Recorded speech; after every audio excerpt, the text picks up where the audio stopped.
Hi, Jamie. Thanks for joining tonight.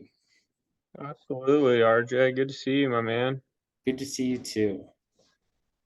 All right, let's jump right into it. I got the questions in front of me. Great. And would it be helpful if I just give a quick intro and background? Please, yeah, introduce yourself. Yes. Yeah, so hey guys, I'm Jamie. I grew up in Greenville, South Carolina, live in Raleigh, North Carolina now.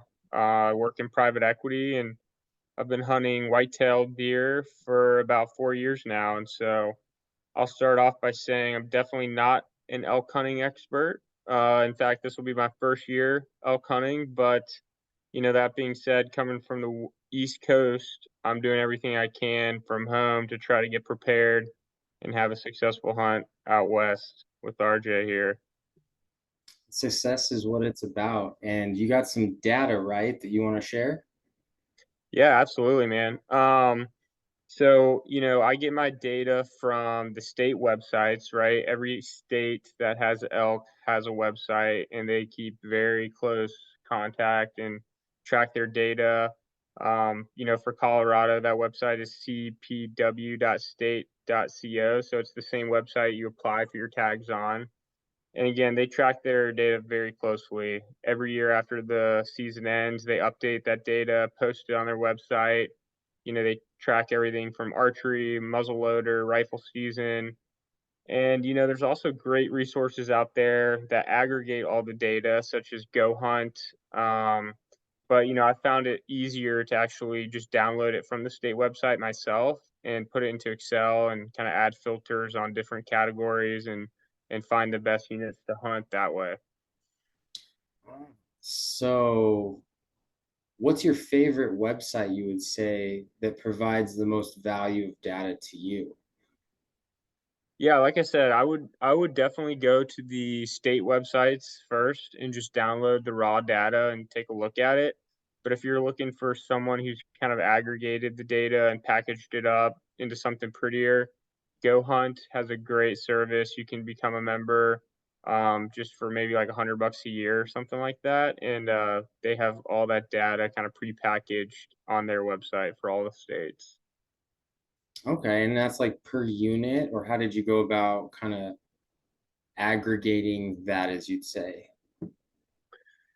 Yeah, so I mean, some of the most important fields I look at, yes, everything's on a by unit basis, but obviously one of the biggest things you want to look at is number of bulls killed per year in that unit. So I look at like a 3 to 5 year average on the units, how many bulls have been killed there. You can also divide that number by the number of hunters in the unit each year to kind of calculate a success rate, right? So if there was 10 bulls killed in that unit in archery season and there are 100 hunters, right?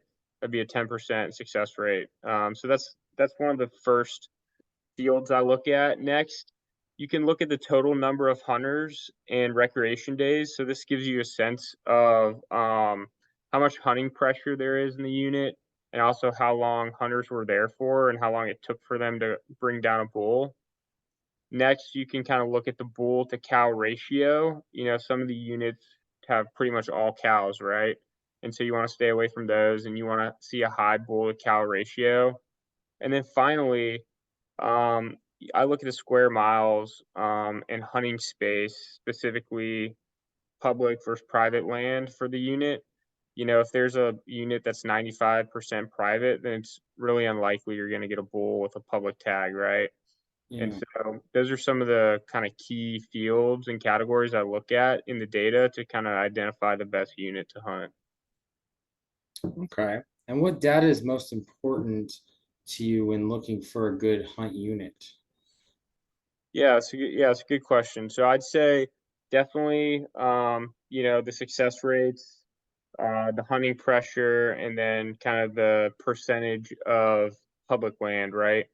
Typically, you want to see high success rate, high percentage of public land, and low hunting pressure. Those are kind of the three main categories. And what changes have you noticed over the years when looking at this data? Yeah, it's a good question. some of the big differences I've seen year over year are really with the draw rates. And so after you kind of identify a good unit, you really have to look into the draw rates too. Does it need one or two preference points? Is it an over the counter unit? What are my chances of actually drawing this tag, right? And so over the last couple years, there's been what's called a point creep. And so as more and more people are applying, there's more and more hunting pressure. More and more people are buying preference points in Colorado. It actually takes more preference points now to get the good units, right? And so that's one of the biggest differences I've seen year over year is that it's harder and harder to draw a good tag. But also, you can see in each unit there's external factors that affect the unit. For instance, wildfires or the introduction of wolves into a unit in an area, you may see a success rate from like 20% drop to 5% just because wolves entered that unit that year, right? And so there's things that you can't really factor in, but those are some of the fluctuations you kind of see year over year. Yeah, totally understand that.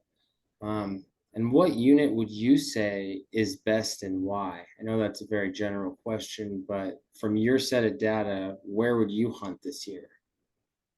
Yeah, it's a great question, RJ. And, they just released the 2022 data from last hunting season. And so I'm still doing research there. But, last year I identified kind of three units, Unit 551, Unit 481, and Unit 70. And, these units you can usually get with 0 or 1 preference point.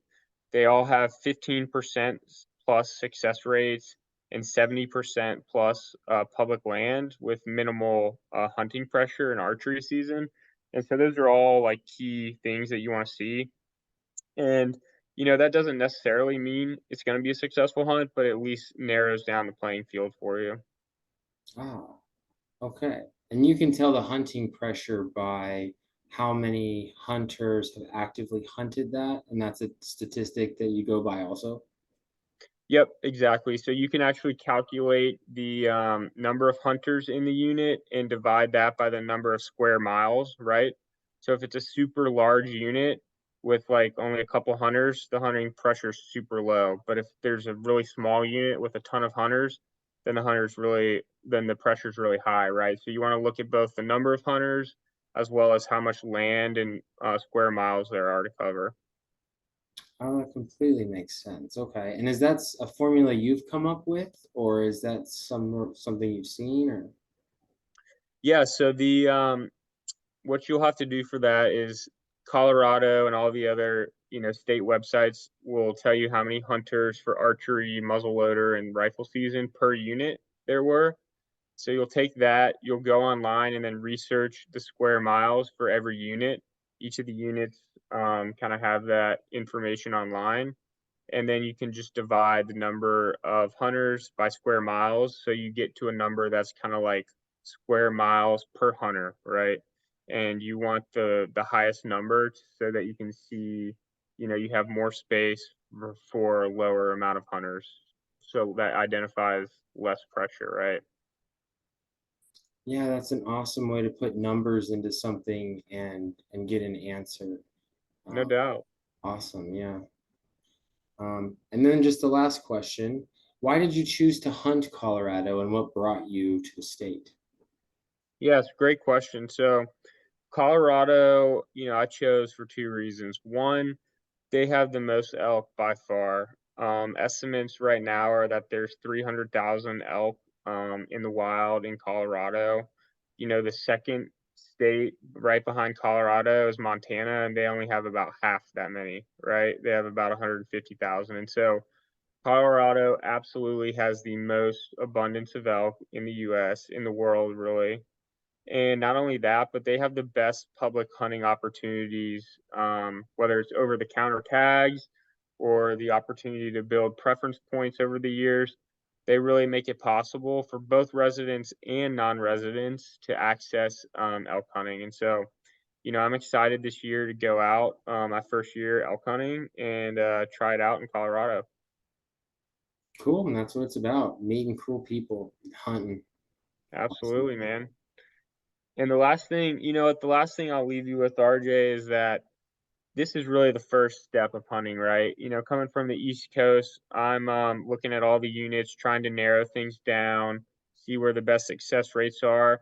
But after that, you know, it's important to try to use Go Hunt or Onyx Maps to try to do some e-scouting, right? Look at the north-facing slopes, where there's a lot of timber. And then, if possible, try to go scout out in person. RJ, I know you do a ton of scouting and hiking, being able to see where those rubs are, you know, where the tracks are, elk sightings, you know, all of this planning is going to help. You have better chances of bringing home that trophy bull, right? Definitely. Yeah, it makes sense. Cool. Awesome, man. It stopped recording on us. Oh, did it? No, we have Well, 2 minutes, 37 seconds left. Okay, I just saw that. It's making me upgrade. Cool, man. That went really well. You're comfortable on camera. I'm not as comfortable as you on camera. You do really well. That's nice. no, that's all good, man. I do like Zoom meetings all day. It still says recording too, so hopefully we should be good. We have 2 minutes left. It's like flashing at me every minute to upgrade this account. I'm about to upgrade. Well, next time if we need, I have a full Zoom account, so I can do it as long as you want. Unlimited, my man. Fuck yeah, nice. Cool. Cool, Yeah, dude. Well, yeah, if there's nothing else, dude, I'll let you get back to it, but I thought that went well and hopefully it was helpful.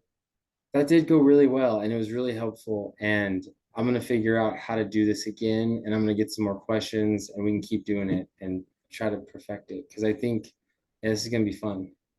Yeah, absolutely, dude. Let me know when it's up. I'll take a look, and let's definitely stay in contact on the business opportunity and think through kind of next steps and how we can keep moving that along. So I definitely want to be involved and I think it's a great idea. For sure, dude. Cool, thanks. And yeah, I definitely want you to be involved, and I want to do this together because I think we're a good team, and No yeah, doubt. seems like it's gonna work out. Yeah. Cool, man. All right, dude. Peace. All right, later, man.